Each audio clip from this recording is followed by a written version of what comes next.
মধ্যপ্রাচ্য জুড়ে চলছে তৃতীয় বিশ্বযুদ্ধ, আর এ যুদ্ধে দখলদার ইহুদিবাদী ইসরায়েল ও যুক্তরাষ্ট্রের যৌথ হামলার শিকার ইরান।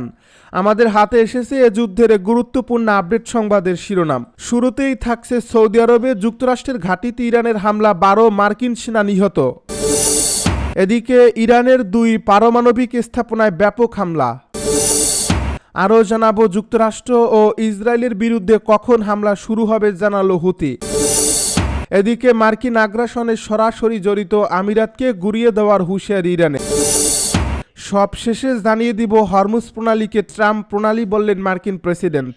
এতক্ষণ শুনছিলেন হাতে থাকা আপডেট সংবাদের শিরোনাম, এবারে বিস্তারিত। তবে তার আগে অনুরোধ রইল ভিডিওটিতে একটি লাইক এবং কমেন্টে করে জানিয়ে দিন ভিডিও সম্পর্কে আপনার মূল্যবান মতামত। আরও জানিয়ে দিন ভিডিওটি কোথা থেকে দেখছেন বা কোন জেলা থেকে দেখছেন। হরমুজ প্রণালীকে ট্রাম্প প্রণালী বলে উল্লেখ করেছেন মার্কিন প্রেসিডেন্ট ডোনাল্ড ট্রাম্প। শুক্রবার যুক্তরাষ্ট্রের ফ্লোরিডা অঙ্গরাজ্যের মায়ামিতে এক অনুষ্ঠানে বক্তব্য দেওয়ার সময় তিনি একথা বলেন।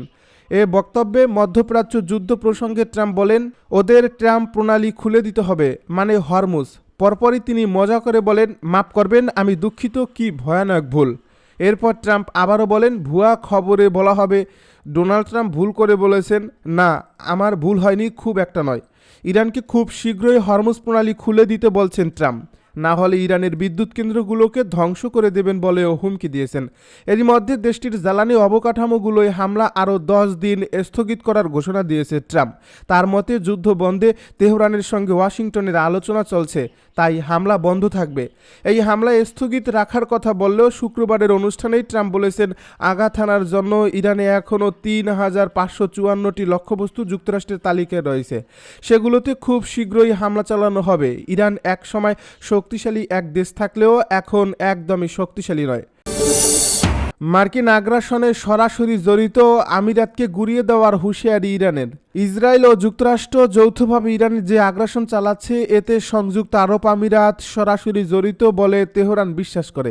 এক সাক্ষাৎকারে ইরানের 2টি উচ্চপদস্থ সূত্র এ তথ্য নিশ্চিত করেছে।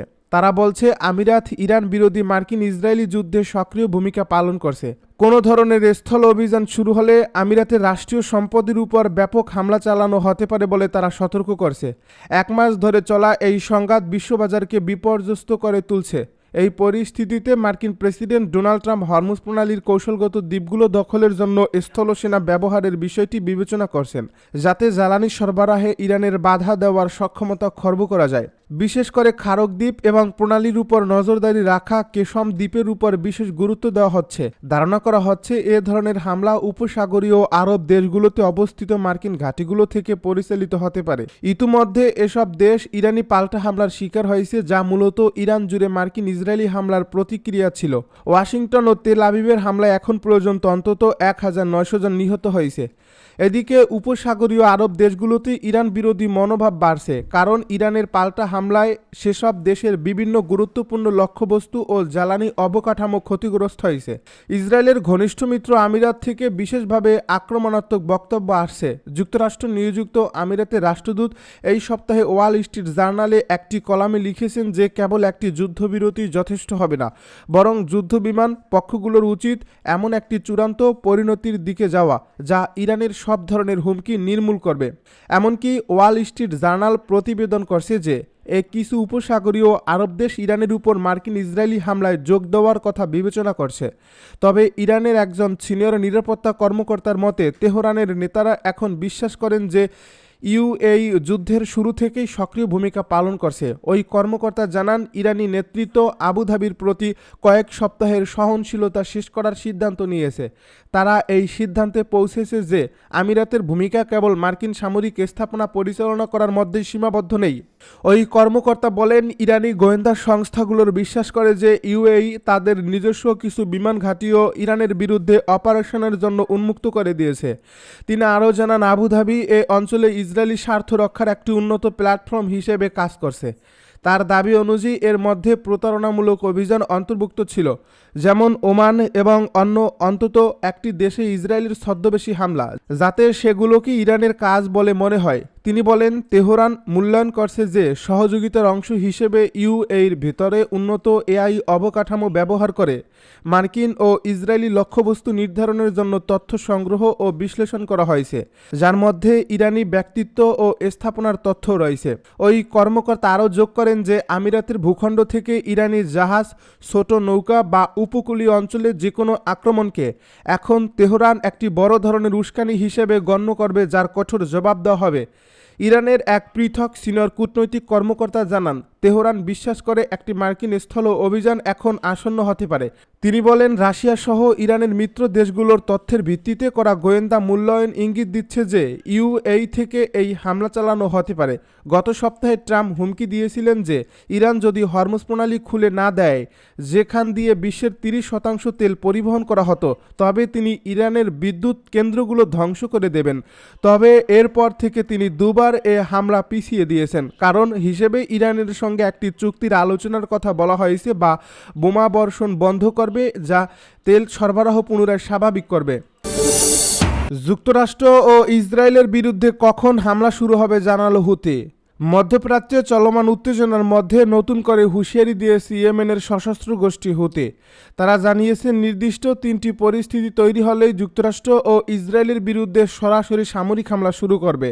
ইয়েমেনের হুতি মুখপাত্র ইয়াহিয়া সারি জানিয়েছেন, তাদের যোদ্ধারা ইতিমধ্যে ট্রিগারে আঙুল রেখে প্রস্তুত রয়েছে। পরিস্থিতি অনুকূলে এলেই তারা সরাসরি যুদ্ধে জড়িয়ে পড়বে।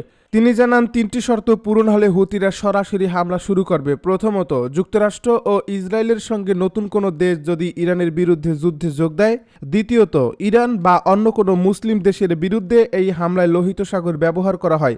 তৃতীয়ত, ইরান ও কথিত প্রতিরোধের অক্ষ এর বিরুদ্ধে যুদ্ধের তীব্রতা আরও বাড়ে। এছাড়া ইয়েমেনের উপর অবরোধ আরও জোরদার করার যে কোনো পদক্ষেপের বিরুদ্ধে কঠোর প্রতিক্রিয়ার হুঁশিয়ারি দেন। এর আগে 5 দফা প্রস্তাব তুলে ধরে হুতিরা যুক্তরাষ্ট্র ও ইসরায়েলকে ইরান, লেবানন সহ আঞ্চলিক সংঘাত থেকে সরে আসার আহ্বান জানিয়েছিল।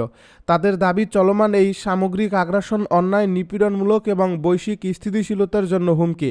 তারা ফিলিস্তিন, লেবানন, ইরাক ও ইরানে হামলা বন্ধের পাশাপাশি গাজায় যুদ্ধবিরতি কার্যকর করা এবং মানবিক সহায়তা নিশ্চিত করার আহ্বানও জানায়। সব মিলিয়ে ইরান ইস্যু ঘিরে আঞ্চলিক সংঘাতে নতুন করে জড়ানোর ইঙ্গিত দিয়ে মধ্যপ্রাচ্যের পরিস্থিতিকে আরও জটিল করে তুলছে হুতিদের এই অবস্থান। ইরানের 2 পারমাণবিক স্থাপনায় ব্যাপক হামলা। ইরানের 2টি পারমাণবিক স্থাপনায় হামলা হয়েছে বলে জানিয়েছে দেশটির রাষ্ট্রীয় গণমাধ্যম, কিন্তু কোনো তেজস্ক্রিয় পদার্থ নির্গত হয়নি বলছে গণমাধ্যমগুলো। ইসলামিক রিপাবলিক নিউজ এজেন্সি টেলিগ্রামে এক বার্তায় জানিয়েছে, উত্তর পশ্চিম ইরানের খোন্দাপ হেভি ওয়াটার কমপ্লেক্স মার্কিন ইসরায়েলি বাহিনী হামলা চালিয়েছে। আইআরএনএ মার্কাজি প্রদেশের এক কর্মকর্তার বরাত দিয়ে জানিয়েছে, এই ঘটনায় কোনো হতাহতের ঘটনা ঘটেনি। আইআরজিসি সংশ্লিষ্ট সংবাদ সংস্থা ফারস নিউজের তথ্যমতে, ইয়াজদের আরদাকানে অবস্থিত ইয়েলো কেক প্রোডাকশনের স্থাপনায় 2য় দফা হামলা চালানো হলেও ওই স্থানের বাইরে কোনো তেজস্ক্রিয় পদার্থ নির্গত হয়নি বলে জানিয়েছে কর্তৃপক্ষ। সৌদি আরবে যুক্তরাষ্ট্রের ঘাঁটিতে ইরানের ব্যাপক হামলা, 12 মার্কিন সেনা আহত। সৌদি আরবের প্রিন্স সুলতান বিমান ঘাঁটিতে ক্ষেপণাস্ত্র হামলা চালিয়েছে ইরান। এতে 12 মার্কিন সেনা আহত হয়েছেন বলে জানিয়েছেন যুক্তরাষ্ট্রের এক কর্মকর্তা। গতকাল শুক্রবার সংবাদ সংস্থা রয়টার্সকে বিষয়টি নিশ্চিত করেছেন নাম প্রকাশে অনিচ্ছুক ওই কর্মকর্তা।